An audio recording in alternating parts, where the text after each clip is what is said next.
Hallo, ich bin die Angie. Danke, dass ich da sein darf. Ich bin 26 Jahre alt. Ich komme eigentlich aus Erding, bin jetzt aber im März nach München gezogen, durchaus auch für die Ausbildung.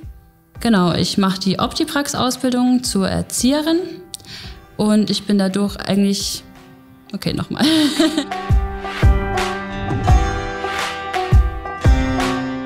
Bin eigentlich drauf gekommen, weil ich schon ziemlich früh festgestellt habe, dass ich mit Kindern arbeiten möchte, eigentlich schon in der 1. Klasse.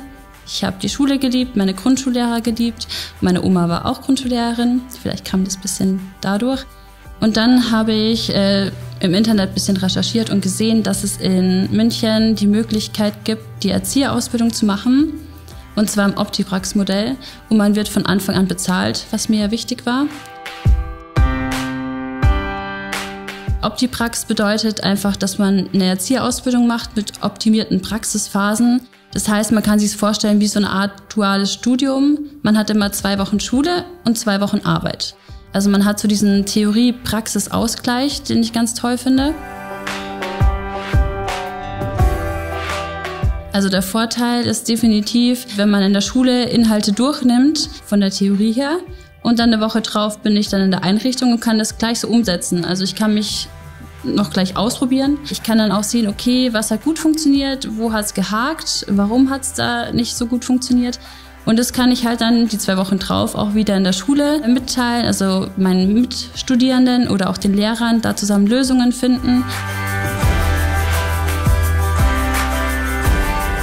Ich habe die Ausbildung angefangen, weil es eben erstens ein super Angebot war, das ich so jetzt woanders eigentlich gar nicht gefunden habe. Dann mit dem Gehalt, also man bekommt sein sicheres Gehalt, man hat Aufstiegschancen innerhalb der Einrichtung, also dass man sagt, okay, man fängt als Kinderpfleger oder Erzieher an und man kann aber sich auch hocharbeiten. Und auch so Sachen wie, ich bin jetzt erst nach München gezogen und ich habe das Glück, eine Stadtwohnung bekommen zu haben. Also das ist halt auch ein Vorteil davon, wenn man bei der Stadt arbeitet, dann hat man die Möglichkeit, eine Wohnung zu bekommen, und das war halt echt mein großes Glück, sonst hätte ich mir das wahrscheinlich gar nicht leisten können, weil ich glaube, jeder weiß, wie teuer Wohnraum in München ist.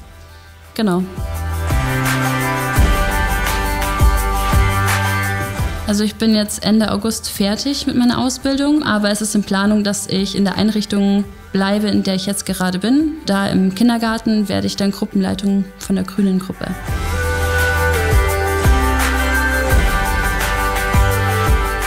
Die Kinder an sich, also sie sind so wertschätzend. Also man kriegt wahnsinnig viel von Kindern zurück. Und was mich auch immer freut, ist halt das Team, die Arbeit im Team. Weil ich muss sagen, ich hatte jetzt in allen 3 Jahren wirklich Glück mit der Einrichtung, mit dem Team und mit den Kindern und Eltern. Weil es immer Kinder geben wird und es gibt immer Eltern, die arbeiten möchten und müssen. Und deswegen ist unser Job halt essentiell. Also ich kann mir auch nicht vorstellen, dass irgendwann wir durch Roboter ersetzt werden, weil allein solche Sachen wie diese Nähe, Zuneigung für die Entwicklung der Kinder so wahnsinnig wichtig sind. Genau, deswegen bin ich damit recht zufrieden.